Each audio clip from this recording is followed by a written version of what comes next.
Welcome sa Manwa Tagalog Recap. Bago tayo magsimula, shoutout muna tayo.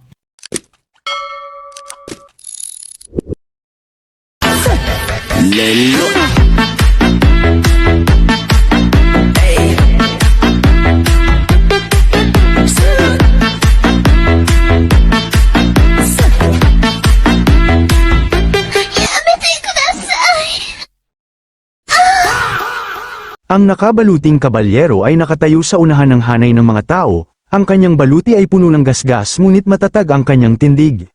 Sumigaw siya na lalabanan niya ang halimaw sa kanyang harapan hanggang sa kanyang huling hininga, malinaw na ipinapakita na wala siyang balak umatras. Sa tapat niya, si Lin ay nakatayo ng kalmado, pinagmamasdan ng gabi at ang mga sundalong tao sa paligid, na parabang pinanunood niya ang isang kapalarang matagal nang napagpasyahan. Muling itinaas ng kabalyero ang kanyang tinig. Idineklara na ito na ang magiging wakas ng lahat. Hindi tumugon si Lin Tian ng mga salita, isang nagkikislapang pulang aura ang kumalat sa paligid niya habang itinataas niya ang kanyang sibat, unti-unting nagtitipon ng kapangyarihan sa dulo nito, isang sinag ang dumiretso at tumama sa baluti ng kabalyero, itinutulak ang napakalakas na puwersa sa kanyang katawan, dahil sa impact, napaluhod ang kabalyero, damaloy ang dugo mula sa gilid ng kanyang bibig at yumuko ang kanyang ulo habang unti-unting bumibigat ang pagkatalo. Sa kanyang isipan, humingi siya ng tawad sa kanyang hari, pinagsisisihang hindi na niya kayang manatili sa kanyang tabi.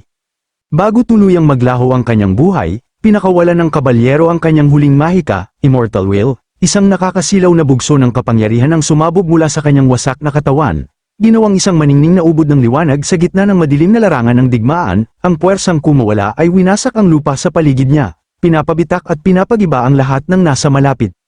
Nang makita ito, agad na inutusan ni Lin Tian ang mga goblin na umatras. Sa puntong ito, ang kabalyero ay hindi na tunay na buhay, isa na lamang siyang katawan na gumagalaw sa hiniram na kapangyarihan, wala nang dahilan upang mag-aksaya ng oras o mawalan pa ng mga tropa. Kapag natapos ang kasanayan, siya mismo ang babagsak.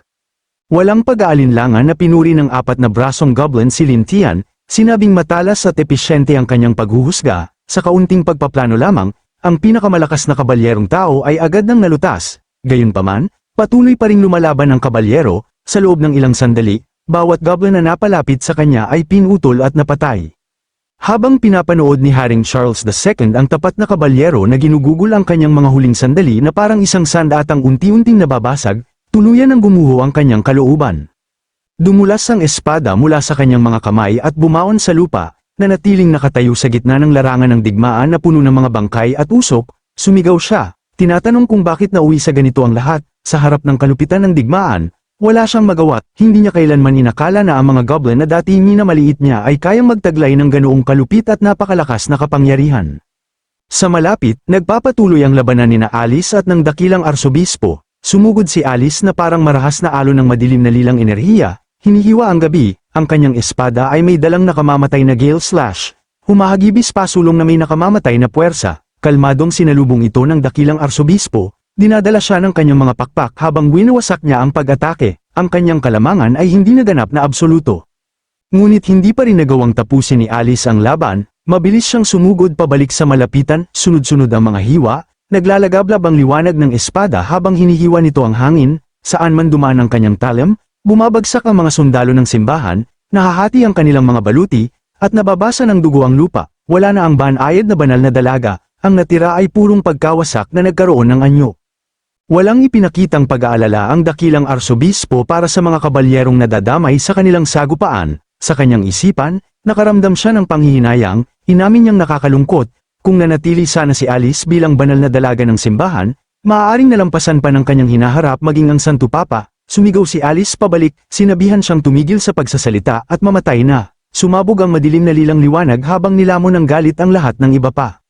Bigla, isang napakalaking greatsword ang bumagsak mula sa gilid, nabigla si Alice sa ambas na iyon, at malinaw na ipinakita na ang mga pinuno ng simbahan ay hindi mga kalabang pabaya. Hinugot niya ang sarili mula sa panganib, pinagsama ang karanasan at ang bago niyang lakas, at nakatalon siya pabalik sa tamang oras. Hinati ng hampas ang lupa, nag-iwan ng malalim na bangin sa likuran.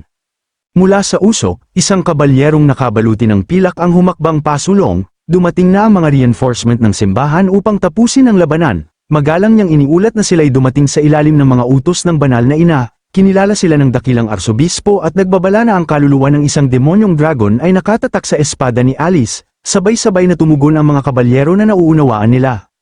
Isang sinag ng dalisay na banal na liwanag ang bumaba mula sa langit, sa isang iglap, naglaho ang mga kabalyero at ang dakilang arsobispo, nagbaluktot ang espasyo sa paligid ni Alice, at ilang sandali pa'y muling lumitaw ang mga ito sa lahat ng panig niya, sumugod ng sabay-sabay at umatake ng walang awa. Mabilis na hinarang ni Alice ang mga atake, saka tumulak palayo sa lupa at umatras, halos makaiwas lamang na muling mapaligiran.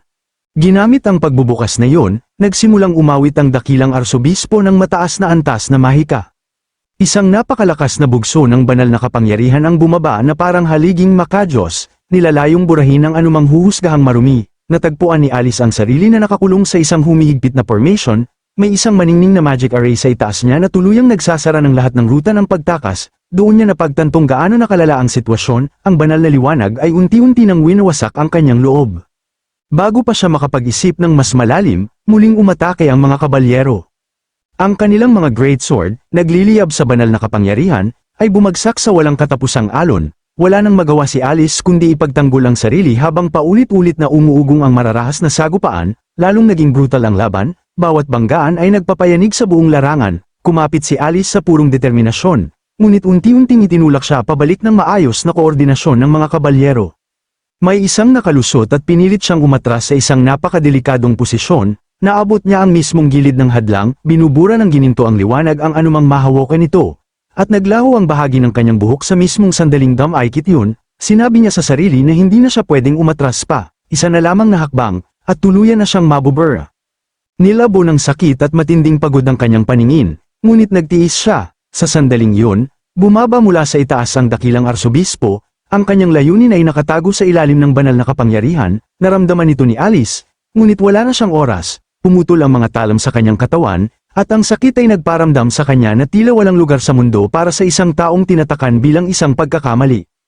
Sumigaw si Haring Charles II, hinihiling sa dakilang arsobispo na tumigil, nagmamakaawa na huwag saktan si Alice. Ipinilit niyang hindi siya masama at maaari pa siyang mailigtas, sinusubukang gamitin ang kanyang awtoridad upang pahintuin ang pagbitay, ngunit malamig na tumugon ng dakilang arsobispo, huli na ang lahat, wala na siyang landas pabalik.